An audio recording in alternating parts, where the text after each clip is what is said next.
saya Owen Justin, nomor kad matriks 2021880502. So, pada pagi ini saya dan guru saya akan membentangkan bab 8, peranan etika dan peradaban mendokong tanggungjawab sosial di Malaysia. Ini kita akan dapat menjelaskan takrifan autoritatif dan apa itu takrifan harian. Serta kita juga akan dapat menguraikan apa itu peranan etika dan peradaban dalam mendokong tanggungjawab sosial.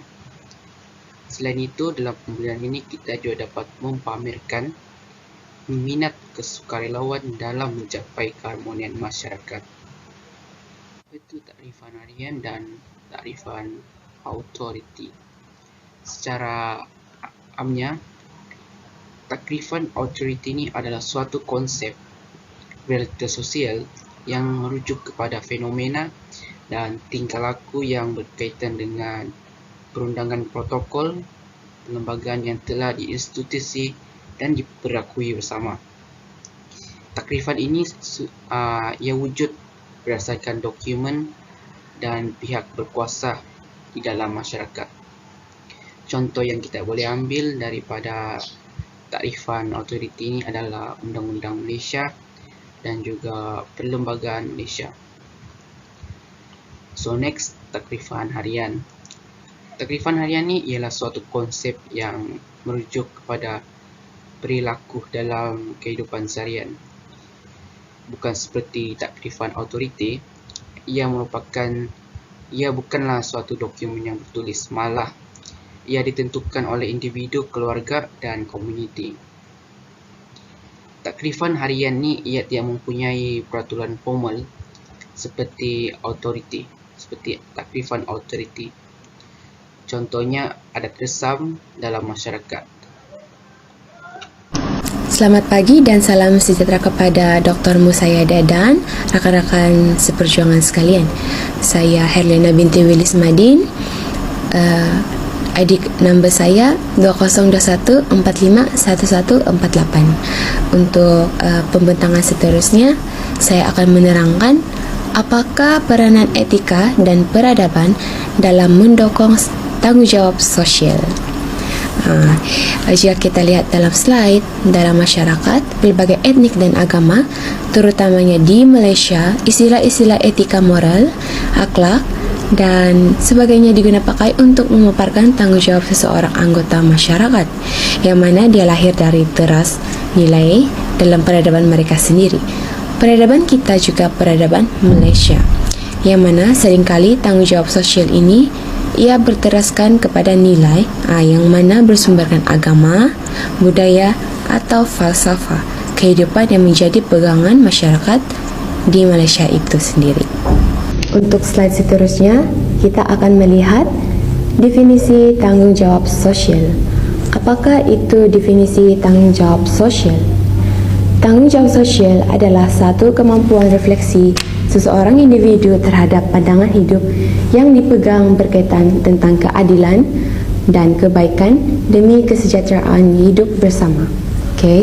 Individu yang menghayati dan dia mendarah daging kebertanggungjawaban sosial dalam dirinya, ia akan sentiasa memerhati, memikir, mengkaji, menganalisis, mencari penyelesaian yang mana ia akan bertindak untuk memastikan keadilan dan kebaikan sentiasa ditegakkan di dalam masyarakat. Itulah maksud tanggungjawab sosial bagi individu dan masyarakat. Orang yang mempunyai tanggungjawab sosial yang tinggi ini, ia akan mencari jalan ataupun solution untuk memperbaiki masyarakat ataupun individu-individu yang ada di sekitarnya, terutamanya membantu dari sudut apa sahaja. Itulah kenapa adanya kesukarelaan di dalam diri. Macam mana kita menjadi seseorang yang bertanggung jawab dan sejauh mana kita menjadi pembantu kepada masyarakat di Malaysia apabila berlakunya kesusahan. Inilah maksud tanggung jawab sosial. Di sini kita lihat ada iceberg. Di sini dia menunjukkan luaran dan dalaman. Oke, kita tengok dari sudut luaran. Dari sudut luaran, kita mesti ada kesedaran dan tindakan yang mana kita tahu salah dan betul.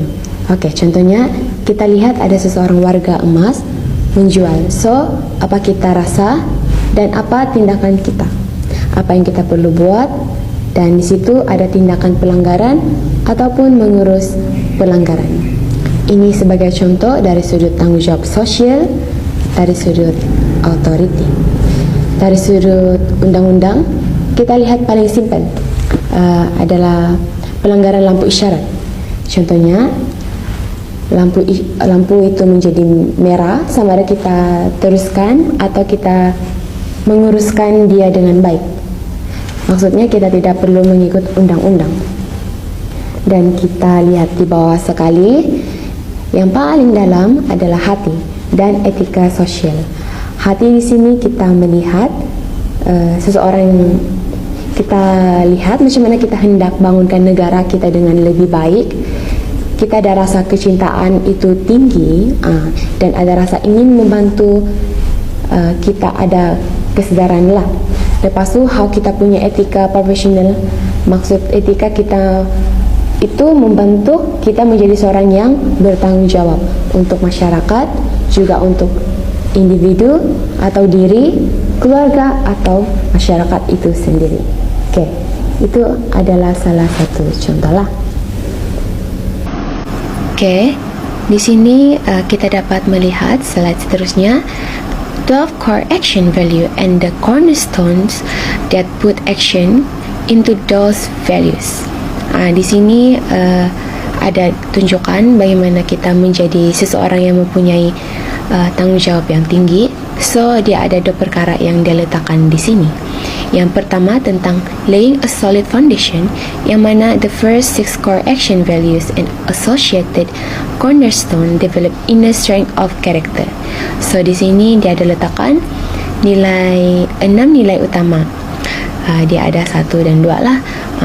Kita akan tengok 6 nilai utama dulu. Yang pertama, untuk tindakan asas berkaitan untuk mengembangkan kekuatan watak kita itu sendiri. Okay? Untuk menjadi seseorang yang mempunyai tanggung jawab sosial yang tinggi, yang pertama dia mesti ada authenticity. Authenticity ini maksudnya kita mesti ada satu pegangan ataupun menjadi seseorang yang dipercayai. Kita boleh tengok dalam slide, kita mesti ada self-awareness yang tinggi, self-mastery, self-belief, and self-truth. Okey, yang kedua, kita mestilah ada nilai integrity yang sangat tinggi. Kalau kita lihat dalam slide, kan ada honesty, reliability, humility, and stewardship. Maksud stewardship ini, kita mesti ada pengawasan diri lah. Okey, seterusnya, seseorang yang ingin membina watak bagi mempunyai tanggung jawab sosial yang tinggi, mestilah ada kesedaran yang tinggi, awareness. Yang keempat, kita mesti ada courage. How kita courage diri untuk menjadi seseorang yang mempunyai tanggung jawab sosial yang tinggi. Selepas itu, mestilah ada perseverance, iaitu ketabahan yang tinggi. Ketabahan yang tinggi ini mestilah ada preparation atau persediaan. Mesti belajar macam mana kita harus menjadi seseorang yang bertanggung jawab. Dan yang keenam dan yang terakhir, sekali kita mesti ada faith. Kita mesti ada rasa kasih sayang, kita mesti ada rasa memaafkan, right? Benda-benda seperti ini perlu ada dalam diri.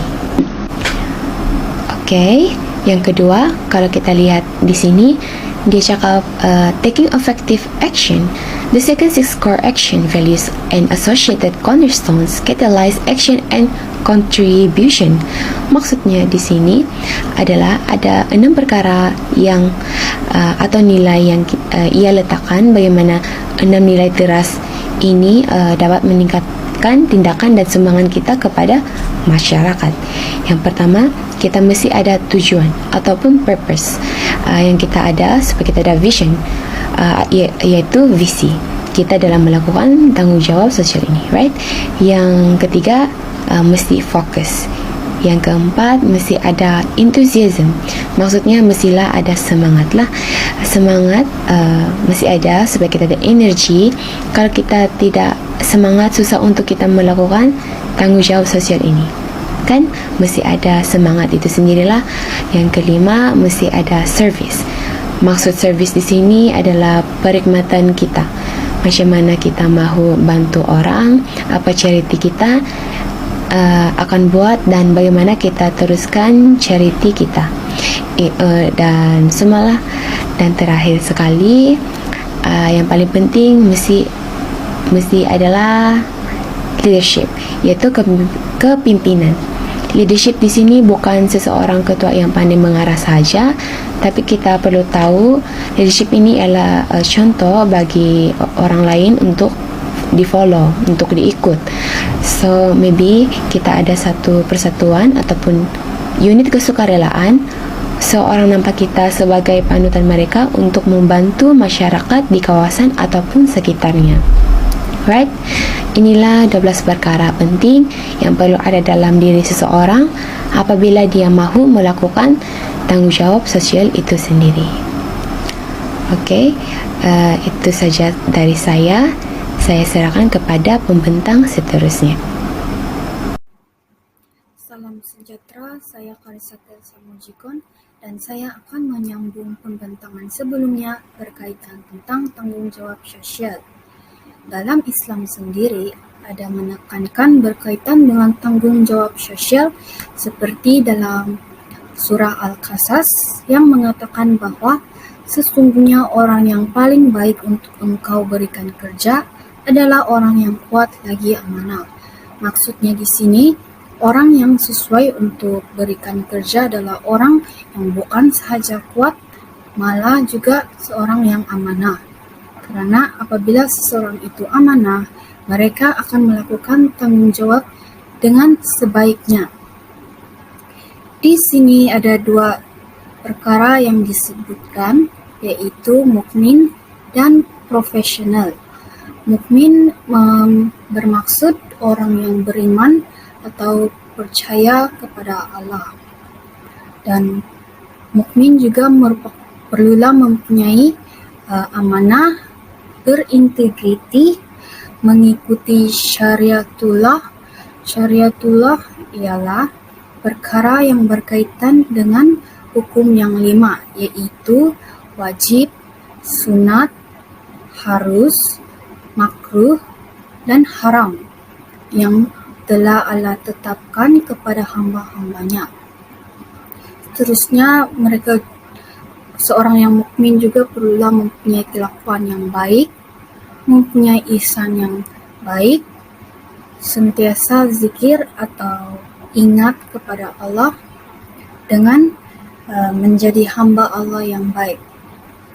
Dari sudut profesional pula, seorang itu perlulah kuat, kompetensi, yaitu mempunyai nilai-nilai dalam diri untuk menjadi ketua yang baik, mengikuti sunnatullah, yaitu hukum sebab dan akibat yang telah Allah ciptakan untuk memastikan dunia ini stabil dan dalam keadaan yang baik. Seterusnya, mempunyai peranan yang baik terhadap masyarakat, mempunyai nilai ikhwan, yaitu bekerja bersungguh-sungguh tanpa disuruh.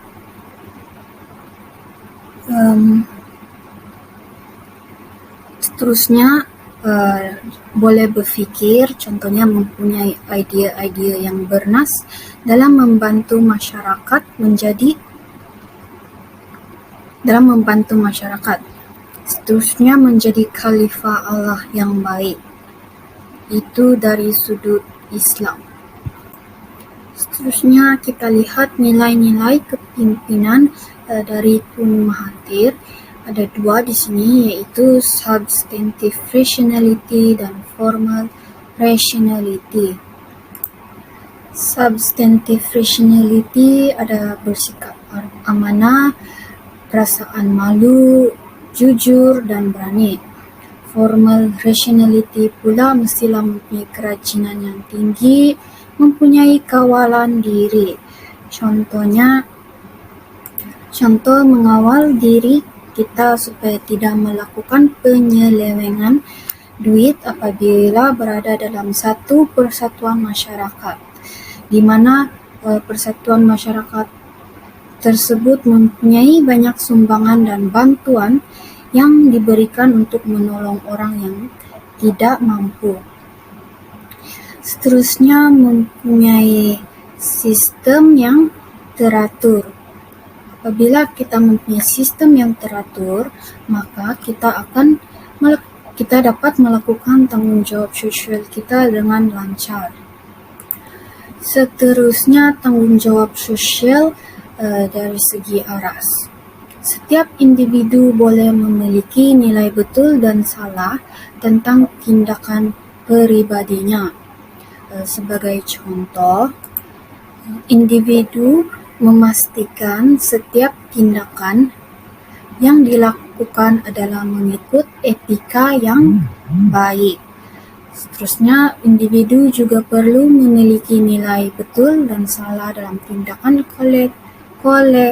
kolektifnya apabila berhubungan dengan individu-individu lain seperti keluarga, komuniti, negara, dan masyarakat pada peringkat sedunia.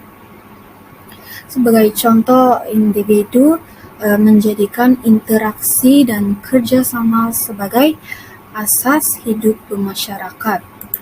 Contoh yang lain, sifat kesukarelawanan dan kedermawanan dalam usaha menegakkan hak asasi manusia, bantuan bencana, dan program pendidikan.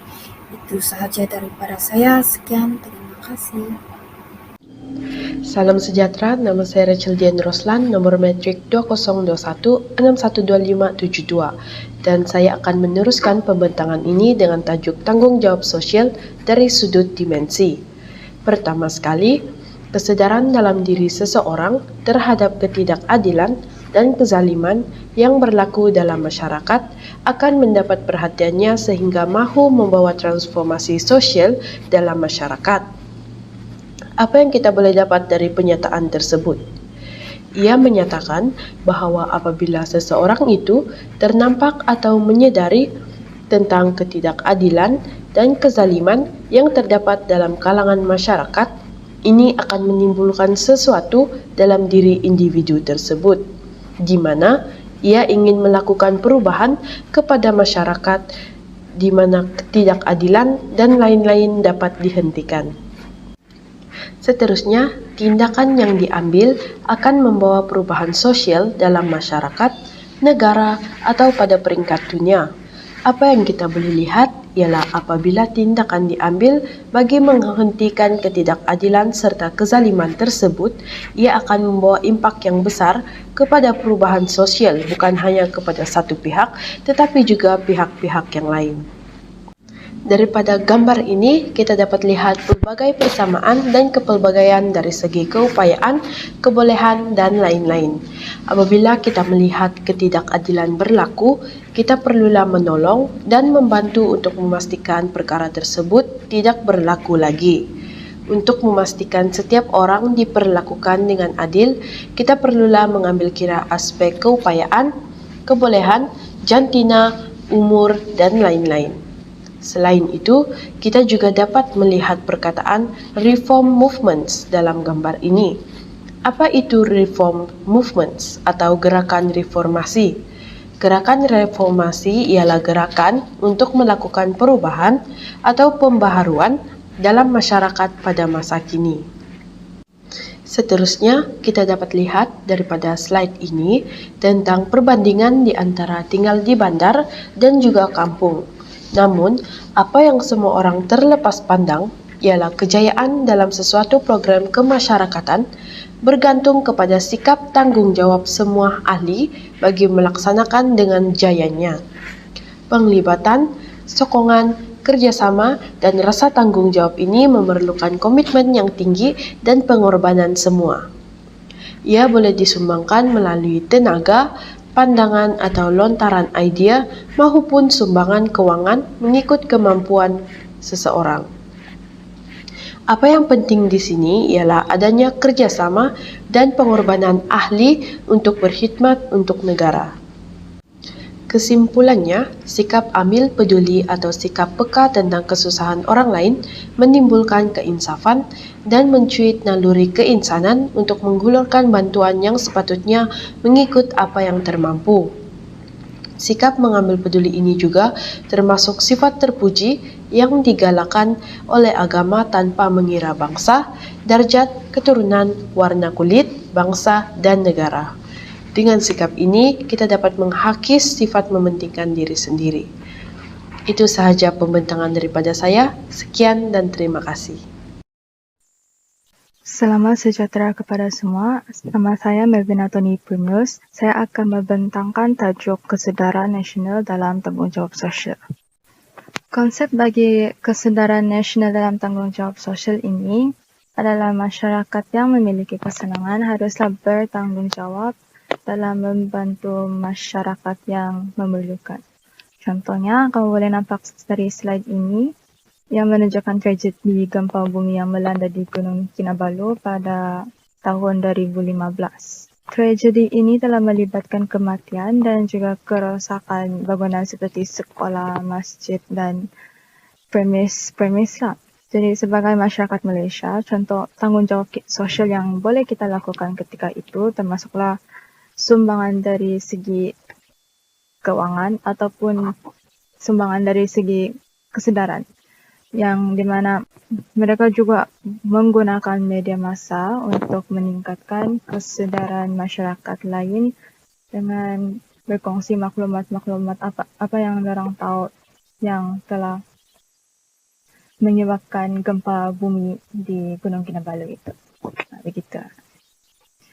Okay, yang slide seterusnya pula yang menunjukkan kejadian banjir yang dahsyat di Manokwari semasa tahun 2014.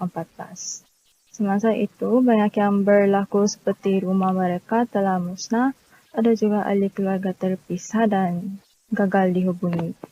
Pada masa itu juga ramai masyarakat berasa bertanggungjawab dan sudi menghulurkan tangan bagi membantu mangsa-mangsa tersebut.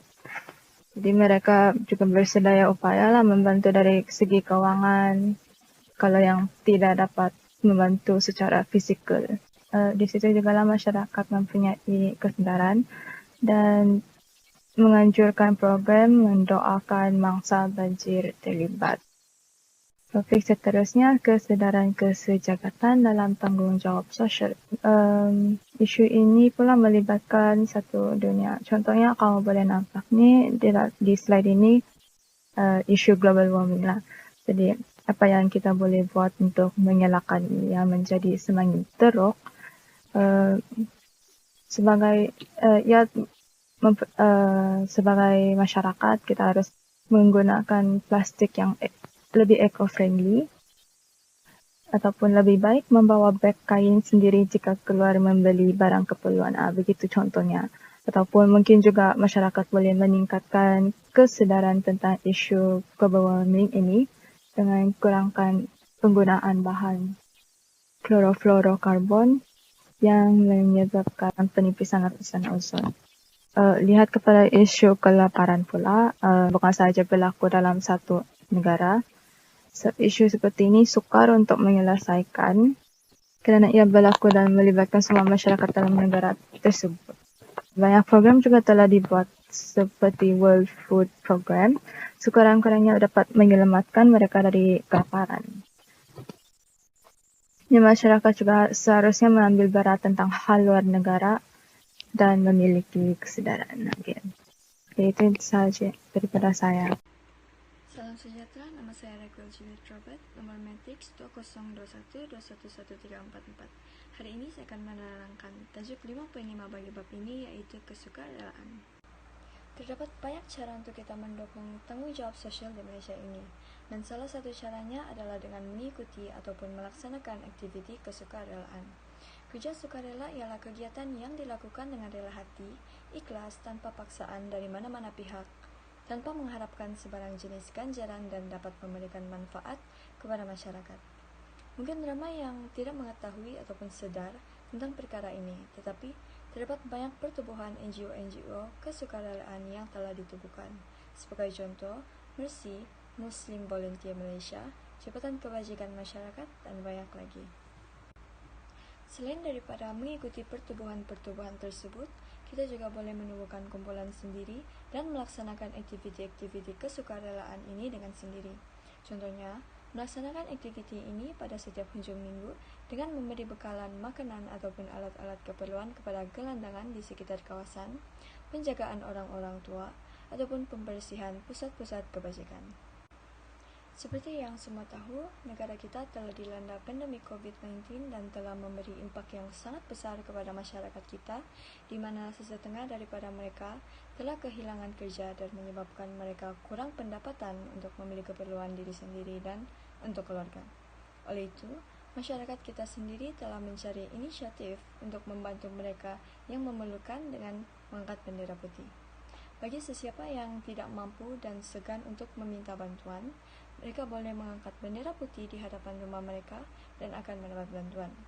Ini merupakan antara satu tanggung jawab sosial yang dilakukan untuk membantu masyarakat. Seterusnya, apa yang kita dapat lihat ialah Mercy Malaysia. Ia merupakan salah satu badan kesukarelaan yang telah beroperasi selama 20 tahun. Agensi ini sangat berpengaruh dan merupakan antara satu NGO yang banyak membantu bukan sahaja rakyat di Malaysia, malah di luar negara juga. Agensi ini juga sangat mengalukan mereka yang berminat untuk menjadi ahli dan mengikuti program ini agar lebih banyak idea yang luas untuk membantu mereka yang kurang bernasib baik. Kesimpulannya, apa yang kita dapat dalam pembelajaran kita pada hari ini ialah yang pertama, etika, moral, dan akhlak adalah elemen makna emosi dalaman manusia. Yang kedua, etika, moral, dan akhlak juga adalah tali-tali pengikat kemanusiaan, yaitu social bonding, social common, hingga terbina hubungan antara manusia, kumpulan, negara, dan sedunia. Yang ketiga, kita perlu kaji bukan sahaja dari peringkat individu, tetapi juga dari peringkat alar umbi, yaitu institusional, yaitu masyarakat sivil dan pihak-pihak berkuasa. Ini merupakan kata-kata daripada Donald dan Kovac yang mengatakan, seorang saintis bukan sahaja mahir dalam fakta saintifik bidangnya, tetapi sedar bahawa sains dan dunia ilmu wujud dalam kerangka masyarakat. Maka, setiap kerja saintifik pada dasarnya bermatlamatkan untuk mempromosi dan menjaga kesejahteraan hidup manusia dan masyarakat. Itu sahaja daripada kami. Sekian dan terima kasih.